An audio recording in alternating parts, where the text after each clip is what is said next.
I know I just said I'm very excited to watch Indiana Ohio State, and I am, and I will be watching it. But I will also be watching Ole Miss Florida in the stadium. Yeah, so gonna be a little conflicted. So there. it's gonna be I'm gonna be got the phone out, little glances, watch DJ Lagway, little glances at Indiana. But I'm excited for that. Let's just say I'm excited for that. But Ole Miss Florida, I'm very excited for this game as well because this game means so much more today than it did a week ago, last Friday. Insane. Because Florida went out and beat LSU in the Swamp on Saturday afternoon, which felt like a Saturday night because of daylight saving time. Shout out to daylight saving times. Oh my God, it was bliss. It's gonna be cold. It's gonna be cold. It's gonna be tomorrow. Beautiful. It's gonna be cold. It's gonna be beautiful. I love it. I love it. Little noon game, but it's gonna feel not like a noon game. It's gonna feel like a Big Ten game. Simple 9 a.m. tailgate. Simple. It doesn't get better mimosas. I need to go buy those now. Oh, we just have them. Yeah, but I need to get those now before. Oh. Yeah, we just serve. You're rich. Right. Okay, anyways. We'll talk about that's what we do for morning. anyways. Yeah, but I want some at the house, dude. Okay, anyways. Doesn't matter. Ole Miss -10. Yeah. Well, no, it opened at -10, but now it's up to 11.5. Well, I had it at 10.5. 10.5? Yeah. It's moving. It's moving. There's action. It's moving toward Ole Miss, which is interesting. Why? Honestly, okay. Let me give you why I think this is happening from the outside perspective. Then let me give you my perspective. From the outside perspective, I suppose it's happening. The bettors feel that Florida's overvalued coming off that win against LSU, and that Ole Miss is just too good of a team, that LSU is not that good of a team. And then, Ole Miss is coming off that bye week, off that Georgia win. Ole Miss has a lot of things going in their favor, and they have an incredible defense. And so, yeah, I would say that's kind of the story of that line.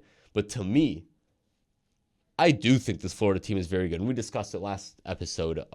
I think there's a top 20 team right now in terms of how they're playing, which, yeah, I mean, listen, when DJ Lagway is on the field for the Florida Gators, they're a completely different team than without him. And more than that, they're not just a completely different team than without him, because most teams are without their quarterback. They're a really good team. They're a scary team with him, and they're an explosive team with him. They're a team that doesn't need the ball that much to really damage you. They only had the ball 18 and a half minutes against LSU. Crazy. And they put up those 27 points because DJ Lagway can attack the field vertically, and so can those Florida receivers, and they can run the ball. And so that offense is dangerous when it gets rolling with that guy at quarterback. And that defense has played so much better the past few weeks. And they've challenged these SEC teams like Tennessee and Georgia, and they beat LSU. And so I think 10.5 is going to get covered by Florida. I do too. I think it's going to be a close game, even if Ole Miss wins, which they absolutely should be favored. And Jackson Dart and Trey Harris should be coming back, which is huge. Which is huge for them. That's another weapon. I don't know if he's 85. Like, I don't know what percent he's at, but if he's above 80-something%, I mean, that is a playmaker. 100%. Wide receiver. No, I mean, he'll be just having him on the field will be huge for them. Yeah. And again, that defense is phenomenal for Ole Miss. They made Georgia look horrible. They made Georgia look pedestrian, and then Georgia goes out and rolls Tennessee, essentially. So I think Florida's a real threat here. To me, this game is really big for Lane Kiffin. Oh, 100%. Because this, I've said a lot of times throughout this season, okay, well, this is a prove-it game. This is a prove-it whatever. This is a prove-it game for Lane Kiffin.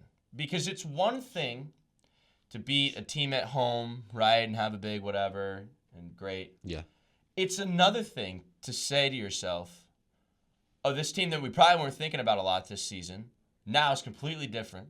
We got to go on the road to a hostile SEC environment on a team that is on an insane up at a noon kickoff. Yeah. Okay? And, this is college football. These things matter. Yeah. These things matter. Oh, 100%. So, I got to be honest with you, though. I don't think Florida's going to win this game. Mm-hmm. I don't. I think that something would have to really happen. I think Dart would have to throw some bad interceptions or a pick six somewhere, or they're going to have a sloppy turnover somewhere that Florida can collect easy points off of. Because in fairness, that's kind of what they got off of LSU. They started in great field position on so many drives. Yeah. But I think that Ole Miss is legitimately at this point now where they're going to say, you know what, it's our time. I think Florida feels great after LSU.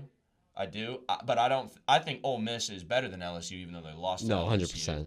Which was a weird Weird. game. They should not have lost that. LSU didn't lead that game until they won. Yeah. But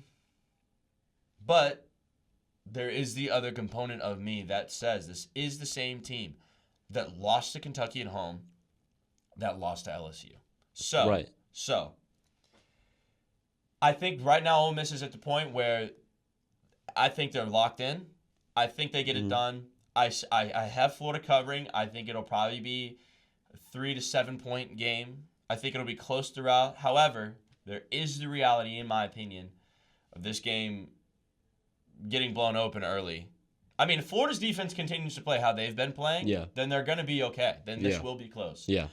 But I still personally don't have enough of a gauge, enough evidence that Florida, I have a consistent mindset of what Florida will look like, right? Because Florida's D-line played fantastic last week. Yeah. Where has that been? Right. That just comes out of nowhere? Well, okay, if you can sustain that, then you have a chance. But if that goes back to being in the back of the closet, then you're going to lose. So I got Ole Miss in this game. I got Florida to cover. Yeah. I think you made a key point at the start there, and it's actually one that Lane Kiffin was on The Herd with Colin Cowherd doing an interview, and at the end, Cowherd goes, is this game in the swamp? Like, is this game away in Florida? And then Kiffin's like, yeah, and then Cowherd goes, that's a swamp. So that's a tough place to play. It gets loud there. Yep. And then Kiffin's like, yeah, listen, I remember we played Tebow and them back in the swamp back in the day, and they were the number 1 ranked team, and it was loud. And he knows it's going to be loud at noon. It's going to be, I'll tell you what, this is a take. Here's a take for you.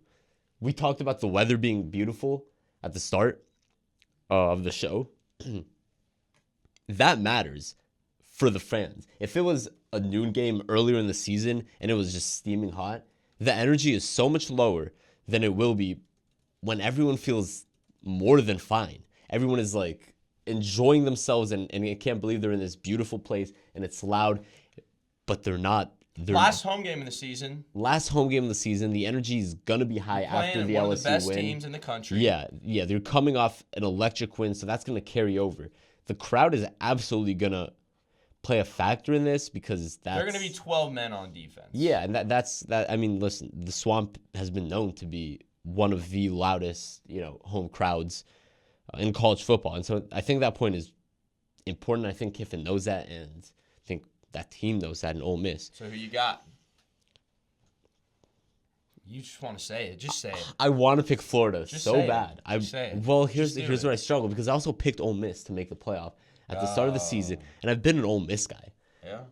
But I also love this Florida team. I hated on Jackson Dart. You did hate on Jackson Dart, and I think it's interesting. I was right about what I said. Yeah. I said he was not a Heisman Trophy winner. No, he was not a Heisman Trophy winner, and he obviously is not. But he's played well. I think it's interesting because, Ole Miss cannot lose this game or they're done, and it's a complete failure of a season if they lose this game, regardless. Florida can lose this game by that 3 to 7 points and still feel like, wow, we just competed with a team that blew out Georgia in the last game. Yeah, they'll be happy. And not happy, but they'll be content. Right, they'll be like it'll be equivalent to I don't know if it'll be equivalent to LSU win because that's a win and that's like that just felt huge. But it'll move recruits and all that stuff. It'll matter. You know what? I'm just gonna take Florida. Do it. Why not? I can't. It's not a lock. It's not a lock. Lock of the week. It's not a lock. Have fun. Play the game. Roll the dice. Am I picking with my heart here? Yeah. I'm picking with emotion. Yeah. But I'm picking Florida. We'll see. We will see. We'll see. I'm excited to be in the swamp. I'm excited. I'm so excited.